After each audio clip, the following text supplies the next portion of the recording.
গৌৰৱ গগৈৰ নামত বিজেপিয়ে আগুৱা বাঢ়িছে অভিযোগ আহিছে বহি থাকিব আমি একো কৰিব নালাগে কাৰণ গৌৰৱ গগৈ আমাৰ অসম পুলিচে পাকিস্তানত গৈ কেনেকৈ ইনভেষ্টিগেশ্যন কৰিব অসম পুলিচে ইণ্টাৰপলৰ দায়িত্ব কেতিয়া পালে আজি আপুনি কেবিনেট কেবিনেটৰ কিমান ডিচিজনবিলাক কিমান কাৰ্যকৰী যাব লাগিব আপুনি মোক এতিয়া জয়নাথ শৰ্মা ডাঙৰীয়া যদি ভাবে কথাটো বক্তব্য এটা ৰায় তেতিয়াহ'লে উপায় নাই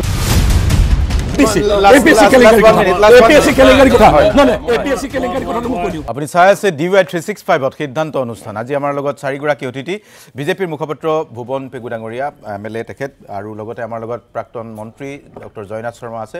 জিয়াউৰ ৰহমান আছে অসম জাতীয় পৰিষদৰ আৰু আমাৰ লগত যোশী আছে পিতাম্বৰ যোশী কংগ্ৰেছৰ মুখপাত্ৰ মই যোশী কেইবাটাও প্ৰশ্ন কৰিছে চমুকে আপুনি বেছি দীঘল নকৰাকে জয়নাথ দাই মই জিয়াউৰ ৰহমানক যিখিনি প্ৰশ্ন তুলিলে জয়নাথ দাই মুঠতে 5টা প্ৰশ্ন তুলিলে তেওঁ প্ৰথমে ক'লে যে নাগৰিকত্ব আছে নাই এইটো ক'ব লাগে কিয় নাই বুলি কৈছে এতিয়া কিয় নাই মই তাৰ কাৰণে কৈ দিছোঁ ভাৰতৰ সংবিধানত citizenship act article 14 any of the citizen who is married to Indian সেইটো তেওঁ নাগৰিকত্ব লোৱা বা নোলোৱা ছেকশ্যন 14 কৈ দিছে যে সেইটো তেওঁৰ ওপৰত ডিপেণ্ড কৰে ঠিক আছে এইটো ক্লিয়াৰ ছেকেণ্ড কিয় লোৱা নাই এইটো তেওঁৰ এইটো ব্যক্তিগত আছে আমাৰ মানুহ আছে ভাৰতবৰ্ষৰ বেলেগৰ নাগৰিকতা লৈছে তেওঁ ল'ব বা নল'ব সেইটো তেওঁৰ ব্যক্তিগত আছে আৰ্টিকল 14 এইখিনি তেওঁক অধিকাৰ দিছে ঠিক আছে সেইটো ল'ব আৰু ছেকেণ্ড আপুনি ক'লে জীৱন নল'ব এইটো আমি আজিয়ে কৈ দিব নোৱাৰোঁ হয়তো কালি ল'ব বা পৰহি ল'ব ছেকেণ্ডটো আপুনি ক'লে যে যিখিনি তাত কথা হৈছে সেইখিনি ৰাষ্ট্ৰ হেৰিত অহা নাই কিয় প্ৰট'কল কিয় অহা নাই আপুনিও ময়ো জানো যদি এমবেচি আৰু তেখেতে এই মিটিংটো কিন্তু পাকিস্তানত কৰা নাই এই মিটিংটো দিল্লীত কৰিছে দিল্লীত পাকিস্তান এমবেচিত কৰিছে আৰু অকল পাকিস্তান আচ্ছা শুনক সেইখিনি গোটেই তথ্য যিহেতু SIT গঠন হৈছে আমি ভাল পাইছোঁ গোটেই তথ্যটো পাব এতিয়া কথাটো ক'ত চাওক অকল তেখেতে পাকিস্তান এমবেচিতে কৰা নাই তেখেতে তাৰ পিছতো 5টা এমবেচি তেওঁলোকে কথা পাতিছে এতিয়া আমি স্পেচিফিকেলি কিন্তু আমাৰ কথাটো আপোনাৰ পিন পইণ্ট উত্তৰটো মই দিছোঁ হয় ছাৰ মই আপোনাৰ পাকিস্তানৰ ইণ্ডিয়াৰ এমবেচি ইণ্ডিয়াত থকা পাকিস্তান এমবেচি এতিয়া মানুহে ভুল বুজিব ৰাজগত এতিয়া SIT গঠন SITৰ আউটাৰত গোটেইখিনি আহি যাব এইখিনি চিন্তা কৰিব নালাগে উইদিন আমি আহি যাব কাৰণ এতিয়া বিচাৰিছে আহি যাব 2014 ঘটনাটো 10 বছৰে 10 বছৰে ৰুলিং গভৰ্ণমেণ্ট আপোনালোকৰ আমি বিশ্বগুৰু হৈ আছো আমাৰ IB ইন্টেলিজেন্স ED সব আছে শুনক এই 10 বছৰত আপোনালোকে গম নাপালে যে তাতে এমবেচিত কোট কি কথা হল গম নাপালে এইটো এটা ডাঙৰ হাস্যকৰ যে ইমান বলিষ্ঠ চৰকাৰে তাৰ পাকঘৰত কিমান টকা থাকে এইখিনি গম পায় কিন্তু তেওঁ কি কথা বলে গম নাপায় এইটো এটা ডাঙৰ কথা সেকেন্ড কথা আৰু যিখন ফান্ডিঙৰ কথা আছে আপোনালোকে আমি সবে জানো ক্লাইমেট এণ্ড ডেভেলপমেণ্ট নেটৱৰ্ক যিখন সংস্থা তাক ফান্ডিং কৰিছে নেদাৰলেণ্ড আৰু কানাডা এটা কথাটো হল কানাডাৰ এমবেচি আছে নেদাৰলেণ্ড এমবেচিও আছে এই কথাবোৰ আপুনি কিয় কৈ আছে না মই এইকাৰণে কৈছে যে এইখিনি গৌৰৱ যোৱাকালি তেখেতে যোৱাকালি ৰাজহুৱা প্ৰেছ মিট কৰি ৰাজীৱ ভৱনত ভুৱন আমাৰ ভূপেন বৰা আৰু গৌৰৱ গগৈয়ে জইণ্টলি প্ৰেছ মিট কৰি গোটেই কথা তেওঁ কৈ দিছে সেইকাৰণে তেওঁ সকলো মিডিয়াক আৰে ভুৱন দা তেওঁ সেইকাৰণে সকলো মিডিয়াক মাতি কোনো সকলো মিডিয়াটিক নহয় দাদা উত্তৰবিলাক লৈ লওক তেওঁ যোৱাকালি তেওঁ একদম মুক্ত আশাৰ তলত আজি ৰাজীৱ ভৱনৰ ভিতৰত যোৱাকালি ভূপেন বৰা আৰু গৌৰৱ গগৈ ডাঙৰীয়াই মুকলিকে সকলো মিডিয়াৰ মাজত সকলো প্ৰশ্নলৈ উত্তৰটো দিছে আলি শেখৰ লগত সম্পৰ্কটো কোৱা নাই আলি শেখৰ তেওঁ সম্পৰ্কে নাই কেনেকৈ দিব আলি শেখৰ লগত সম্পৰ্ক তেওঁ ডাইৰেক্ট নাই নহয় আৰে ভাই তেওঁ লগত নাই শুনক হাত তেওঁ কৈছে তেওঁ নেক্সট প্ৰশ্ন তেওঁ সুধিলে যে নিৰাপত্তাৰ কথাটো আজি এটা আচৰিত যেতিয়া আমি বিশ্বগুৰু হৈ আছোঁ আজি ভাৰতবৰ্ষ বিশ্বগুৰু থাৰ্ড লাৰ্জেষ্ট আমি ইকনমি আমি হ'বলৈ গৈ আছোঁ এই সময়ত মই নাভাবোঁ যে ভাৰতবৰ্ষত থাকি ভাৰত বিৰোধী কাম কৰিব আৰু চৰকাৰে গম নাপাব এইটো কিন্তু এইটো ডাঙৰ চিন্তনীয় বিষয় এনেকুৱা হ'ব নোৱাৰে কাৰণ আজি ED IB CBI এইখিনি ইণ্টেলিজেঞ্চ ইমানেই ভাল হৈছে যে মানুহৰ পাকঘৰত কি আছে তেওঁলোকে গম পাই যায় আজি যদি ৰাষ্ট্ৰ নিৰাপত্তাৰ লগত প্ৰশ্ন যে উঠা বুলি যে কৈছে এইটো কিন্তু কোনো ধৰণৰ বিচাৰ এইটো একেবাৰে ৰাজনৈতিক হিচাপে এইটো আক্ষেপ কৰা হৈছে কাৰণ যেতিয়াৰ পৰা আকৌ মই কৈ আছোঁ যেতিয়াৰ পৰা দিলীপ শইকীয়া ডাঙৰীয়া বিজেপিৰ প্ৰেচিডেণ্ট হ'ল বিজেপিৰ পুৰণা ব্ৰাঞ্চসকলে সকলো ডাটাবেছ পৰিয়ালবৰ্গৰ হেমন্ত বিশ্বৰ পৰিয়ালবৰ্গৰ দিল্লীলৈ দিছে এইটো কিন্তু আন অফিচিয়েলি আপোনালোকে জানে আমি চবেই জানি আছোঁ এই যে খবৰ ল'ব তেতিয়া তেওঁ কি হৈছে এটা খলটেকত তেওঁ পৰিছে এই খলটেকত পৰাৰ পিছত তেওঁ এটা এনেকুৱা এটা এৰি দিছে যাতে অসমৰ জনগণ এইটোলৈ ব্যস্ত হৈ থাকিব ঠিক আছে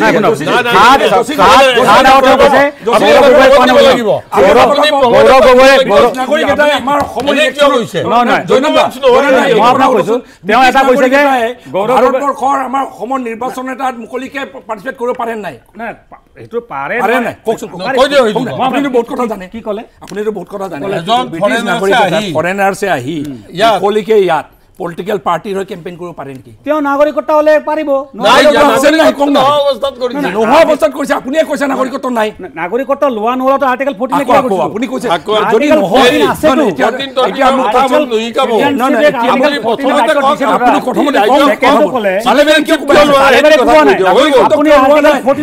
নাগৰিকত্ব নোলোৱাকে ব্ৰিটিছ নাগৰিক নিৰ্বাচন ঠিক আছে জোশী ডাঙৰীয়া আমি তেওঁ ফৰেন সাৰ্ভিস থাকোতে তেওঁ এইটো আলোচনা কৰি শেষ কৰিব নোৱাৰি আপোনালোকে আৰ্টিকেল 14 এইটো ডিসকাশন শেষ হ'ব 14 এটা কথা আজি চাইনা মিৰ্জা পাকিস্তান বিয়া হ'ল তেওঁ পাকিস্তান আগে নললে উভতি ইণ্ডিয়ালৈ আহিলে আমি দেখিছো না না ঠিক আছে ঠিক আছে তেওঁ ক'লে স্পেসিফিক্যালি কৈছো ফৰেন নেশনাল এটা অসমৰ ইলেকশন কেম্পেইন ইলেকশনটো বিবিসি বিষয়সকলে আইকানে ঘূৰি থাকে ইয়াত আমি দেখিছো আমি বিবিসি দেখিছো আল জাজিৰা আইকানে ঘূৰি থাকে কথাটো উল্টা হৈ গৈছে জোশী এক মিনিট প্লিজ মই রহমান ইন্টারন্যাশনাল মিডিয়া যদি আপুনি কয় যে কোনো মানুহে ইলেকশনত আবই নোৱাৰে জোশী আপনি ভুল কথা কৈছে বিবিসি কথা নকব জোশী ভুল কৈছে এটা কথা মই কৈ লওঁ জয়নাথ দা আৰু এটা কথা ক'লে যে যিখিনি কাম হৈছে সেইখিনি কাৰণে ভাৰতবৰ্ষৰ যদি আভ্যন্তৰীণ যদি সমস্যা হৈছে আজি মই নাভাবোঁ যে আজি ইডি আইবি চিবিআই সব থকাৰ পিছত যদি কোনোবা ব্যক্তিয়ে ভাৰতবৰ্ষৰ দীৰ্ঘ 12 বছৰ থাকি যদি ভাৰত বিৰোধী কিবা গতিবিধি কৰি আছিলে তেওঁলোকে যে গম নাপাব এইটো কিন্তু ডাঙৰ ৰহস্যৰ কথা এইটো হ'বই নোৱাৰে সেকেন্ড মই কৈছোঁ আৰু এটা কথা ৰাইজক মই কৈ দিওঁ এই যে ফাণ্ডিঙৰ কথা যিটো আছে ক্লাইমেট এণ্ড ডেভেলপমেণ্ট নেটৱৰ্ক যিটো অৰ্গেনাইজেশ্যন ইণ্টাৰনেশ্যনেল যিটো ইউনিয়ন আণ্ডাৰত কাম হৈছে তাৰ কিন্তু ফাণ্ডিং কৰিছে নেদাৰলেণ্ড আৰু কেনেডাই চিডিএনকে হ'ব দিয়ক ঠিক আছে আপুনি ক'লে কেনেকৈ আমি মানিম আপুনি চাৰ্চ কৰক গৌৰৱ গগৈ ঠিক আছে আমি কোৱা নাই তেওঁ পেছনে পইচা তেওঁলোকে যি কৰে কৰক মই জোশী ডাঙৰীয়া জোশী ডাঙৰীয়া মিডিয়া তেওঁ কৈছে যে মই তানে খাজু কথা কোৱা নাই ফাণ্ডিঙৰ কথা কোৱা নাই তেওঁ এইটো প্ৰশ্ন আহা নাই চাগে মই ডাটা আপোনাক ক'ব মই ডাটা ক্লিয়াৰ কৰোঁ মানুহে ভাবি আছে যে আইএসআই ফাণ্ডিং কৰিছে আজি পুলৱামা হত্যাকাণ্ড হ'ল তাতে আইএসআই আনি ঘূৰালে আজি আজি এক পইণ্টৰ পৰা আঁতৰি নাযাব পইণ্টতে আছোঁ আজি তেওঁলোকৰ ধ্ৰুৱ সাক্সেনা মধ্যপ্ৰদেশৰ আইটি সেলৰ বিজেপিৰ মানুহ ঠিক আছে এই বিষয়ে আমি টপিকটো এইখিনিতে ৰাখিছোঁ নাই নাই আজি গৌৰৱ গগৈ টপিক নাছিলে জোশী এক মিনিট মই জিয়াউৰ ৰহমান চাওক আজি আমাৰ এটা নতুন বিষয় আহিছে আমি কাইলৈ আকৌ এইটো বিষয় পাহৰি যাম এই নতুন বিষয়টো হৈছে যে আজি বিপ্লৱ শৰ্মা আয়োগৰ প্ৰতিবেদন আহিছে লগে লগে আৰু এটা নতুন ৰাজনৈতিক ধুমুহা আহিছে ইয়াত দেখা গৈছে বিজেপিৰ পৰা কংগ্ৰেছলৈকে বহুতৰ নাম সাঙুৰ খাইছে আনকি ৰাইজৰ দলৰ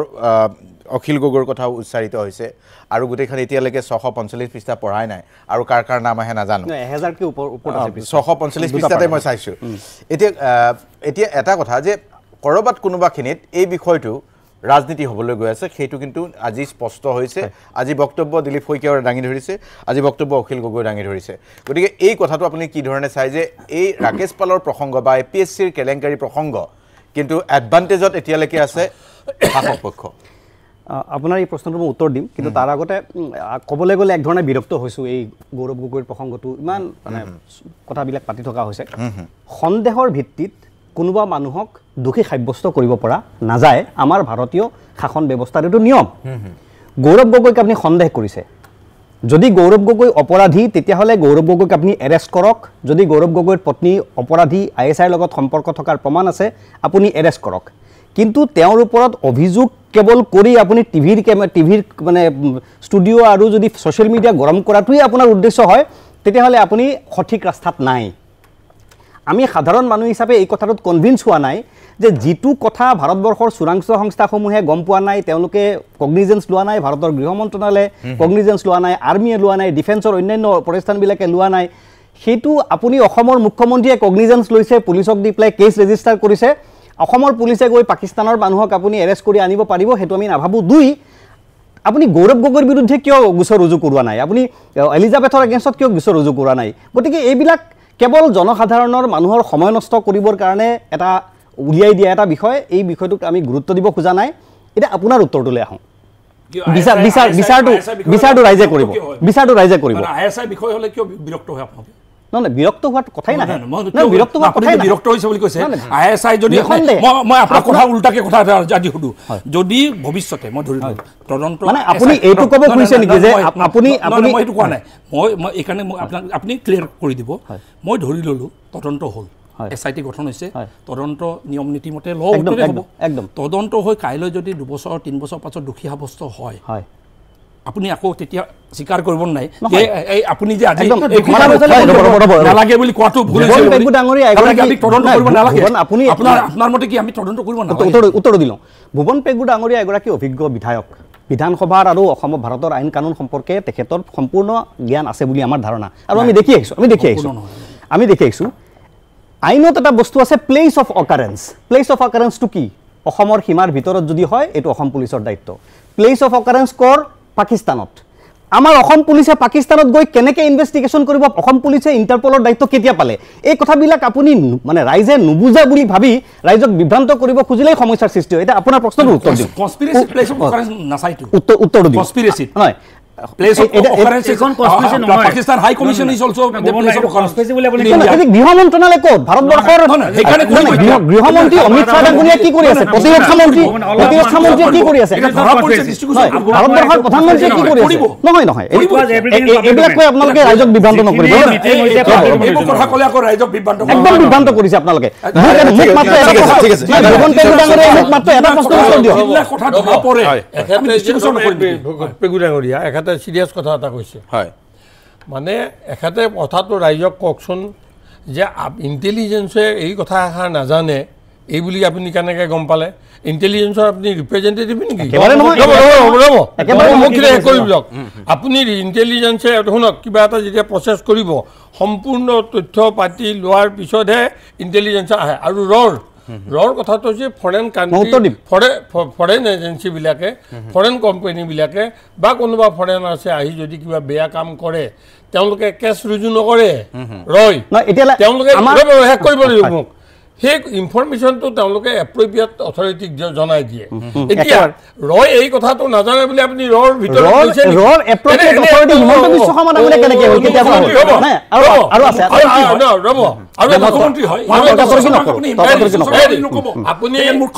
আপুনি ক্লাইভ বুলি মানুহ এজনে এখন হেৰি লিখিছে এটা প্ৰবন্ধ ডিউটি অফ ডাউট পৃথিৱীখন প্ৰথমতে চেপেটা বুলি কৈছিল সন্দেহ কৰিলে তাৰপিছত আহিল কণীৰ নিচিনা সন্দেহ কৰিলে সমধিৰে দিয়াৰ নিচিনা এইটো এতিয়া সন্দেহ কৰি ৰিচাৰ্চ চলি আছে আপুনি সন্দেহ কৰাৰ কাৰণে আপুনি কিয় বেয়া পাইছে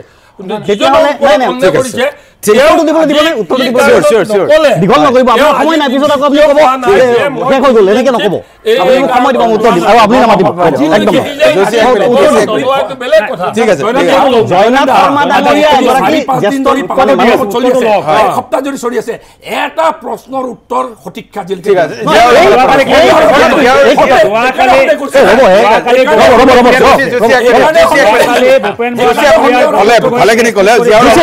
আপুনি মোক ক'বলৈ নিদিলে আপোনাৰ লোকচান মই আপোনাক কৈছো ৰাইজৰ লোকচান উত্তৰটো দিওঁ শুনক আপোনালোক শাসক দলৰ শুনি লওক না উত্তৰটো আপুনি অধৈৰ্য কি হৈছে শুনি লওক উত্তৰটো শুনিলো নহয় মই আপোনাৰ আপুনি কৈছে ইন্টেলিজেন্সে একো কৰা নাই এতিয়া জয়নাথ শৰ্মা ডাঙৰীয়া যদি ভাবে বক্তব্য এটা ৰায় তেতিয়াহ'লে উপায় নাই শুনক 10 বছৰলৈ বহি আছে এই ৰ'ব হে উত্তৰটো দিব 10 বছৰ নহয় প্লিজ উত্তৰটো দিয়ক নহয় কেতিয়াবা 12 বছৰ 20 বছৰ ল'ব পাৰে শৰ্মা ডাঙৰী আপুনি জ্যেষ্ঠ বিধায়ক আপুনি জ্যেষ্ঠ নেতা আপুনি প্ৰশ্ন কৰিছে মই উত্তৰ দিছো শুনক না আপুনি ইন্টেলিজেন্সৰ ভিতৰত কথা কেনেকৈ জানিলে ৰ'ব মই এনেকুৱাও নাই মই কৈ আছো যে আপোনালোকে সন্দেহ কৰিছে এই সন্দেহৰ কথাটো ভাৰতৰ গৃহমন্ত্ৰীয়ে সংসদত কিয় ক'ব নোৱাৰে যে গৌৰৱ গগৈ পাকিস্তানৰ এজেণ্ট কিয় ক'ব ভাৰতবৰ্ষৰ গৃহমন্ত্ৰীয়ে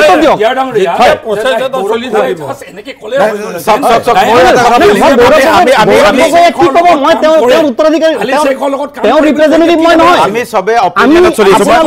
পাব্লিকৰ সময়কে নষ্ট কৰিছে বিজেপিয়ে পাব্লিকৰ সময় নষ্ট কৰিছে মই এটা বিৰতি লৈ লৈছো বিৰতিৰ পিছত মই আলোচনালৈ মই এটা বিৰতি লৈছো গোটেই বিষয়টো সন্দৰ্ভত আমি শেষলৈ আহিছো কনক্লুডিং ৰিমাৰ্ক বুলিও আপুনি ক'ব পাৰে ন ইছ্যু আহিছে তাৰ মাজত গৌৰৱ গগৈ এটা অন্যতম ইছ্যু হ'ল আৰু এই ইছ্যুটো আমি ভাবোঁ যে এটা সঠিক দিশত আগবাঢ়িব তদন্ত প্ৰক্ৰিয়া যিহেতু আগবাঢ়িছে কিন্তু এই গোটেই বিষয়টোক লৈ বিজেপিও ৰাজনৈতিক লাভৰ চেষ্টা কৰিবই বিজেপি ৰাজনৈতিক দল আৰু কংগ্ৰেছেও ৰাজনৈতিক লাভ চেষ্টা কৰিবই তেওঁলোকৰ ৰাজনৈতিক দল গতিকে মাজত থাকিল আপুনি মই হয় গতিকে গতিকে আমি ৰাইজ বুলিয়ে ধৰিছো আপোনাকো মই ৰাইজৰ মাজতে লৈছো আমি বিধায়ক নহয় আপোনালোকৰ নিচিনা আমি ৰাইজ আচ্ছা ঠিক আছে মই যিটো কথা মানে ক'ব খুজিছিলোঁ থাকি গ'ল যে আমি ক'ব বিচাৰিছিলোঁ যদি এনেকুৱা কিবা হৈছে নহৈছে আমি নাজানো আৰু আমি গৌৰৱ গগৈ ডাঙৰীয়াৰ ৰিপ্ৰেজেণ্টেটিভ নহয় বা মুখ্যমন্ত্ৰী মহোদয় আমাৰ শত্ৰু নহয় বা গৌৰৱ গগৈ আমাৰ একেবাৰে পৰম মিত্ৰ নহয় এনেকুৱা নহয়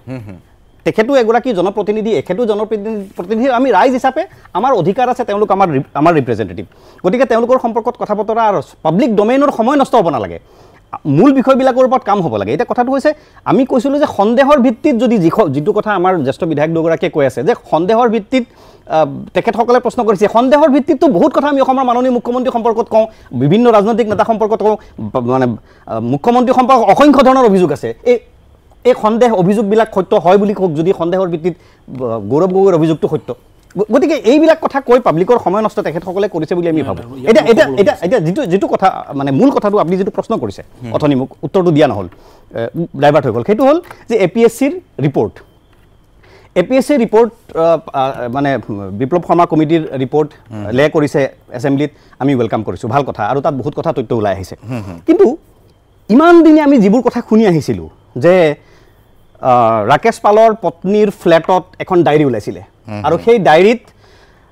অসমৰ নামেই কৈ দিছোঁ অসমৰ বৰ্তমানৰ মাননীয় মুখ্যমন্ত্ৰী হিমন্ত বিশ্ব শৰ্মাৰ নাম থকা বুলিও বাতৰি কাকতত আজি ছ'চিয়েল মিডিয়াত সেই বাতৰিটো স্ক্ৰীনশ্বটটো একেবাৰে মানে হেৰি হৈছে ভাইৰেল হৈছে ৰাকেশ পালৰ এই গোটেই প্ৰক্ৰিয়াটোত মানে আমাৰ বিপ্লৱ শৰ্মাৰ এই গোটেই ইনকুৱাৰীটোত কোনো মানুহে এই কথাটো নকলেনে বা বিপ্লৱ শৰ্মা ডাঙৰীয়াই সেই বাতৰিটো নেদেখিলেনে চকুত নপৰিলেনে এইটো আমি কথাটো বুজি পোৱা নাই গুৰুজ্যোতি দাস বিধানসভাৰ বিধায়ক মানে মঙলদৈৰ বিধায়ক আছিলে তেখেতৰ পৰিয়ালৰ 9জন মানুহে চাকৰি পোৱা বুলি সেই সময়ত ওলাইছিলে মানুহ এৰেষ্টলৈকে হৈছিলে এইবিলাক কথা গায়ব হৈ গ'ল যিসকল মানুহ কংগ্ৰেছৰ পৰা বিজেপিলৈ আহিল সেইসকলৰ মানুহৰ একো মানে ভূমিকা সেই সময়ত সেই কেলেংকাৰীটোত নাছিল নেকি যি সময়ত কেলেংকাৰীটো হৈছিল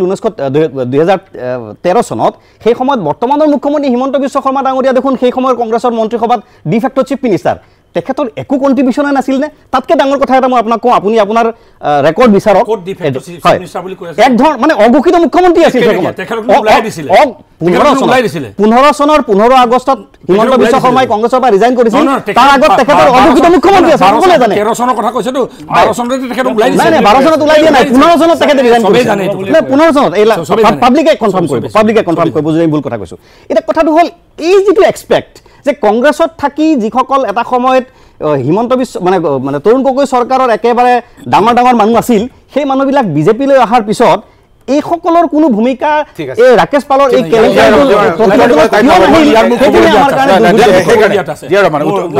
জিয়াউৰ ৰহমান ডাঙৰীয়াই যিটো কৈছে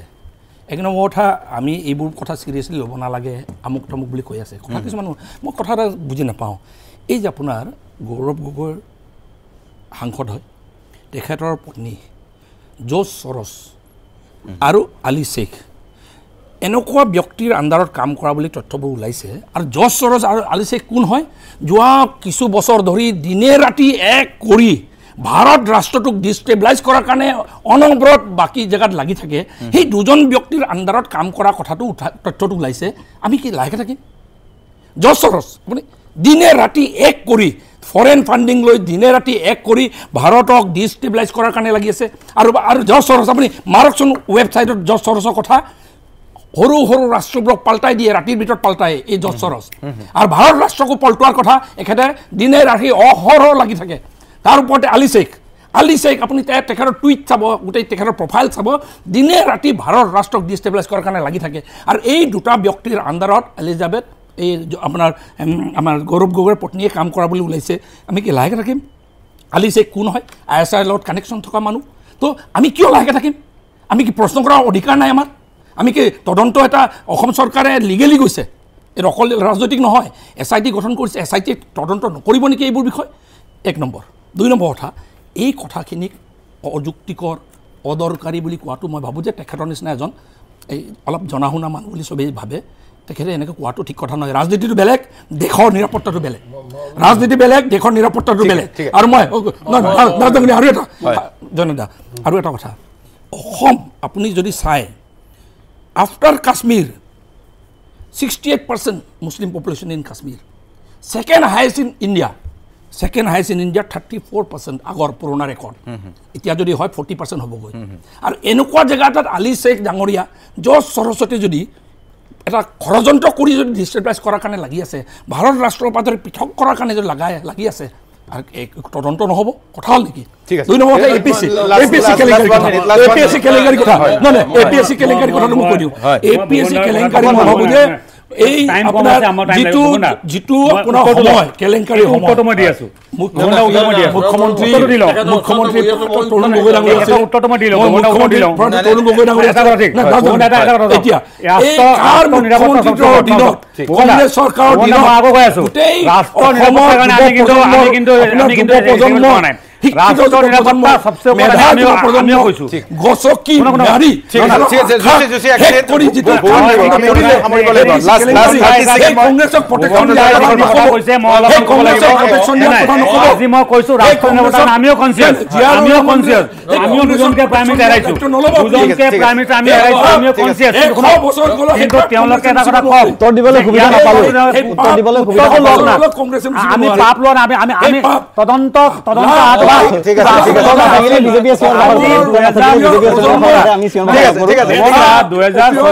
আজিলৈকে তাৰমানে আপোনালোকৰ চৰকাৰে শুই আছিলে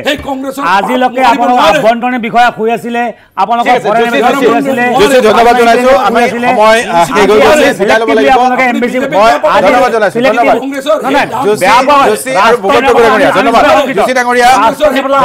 ধন্যবাদ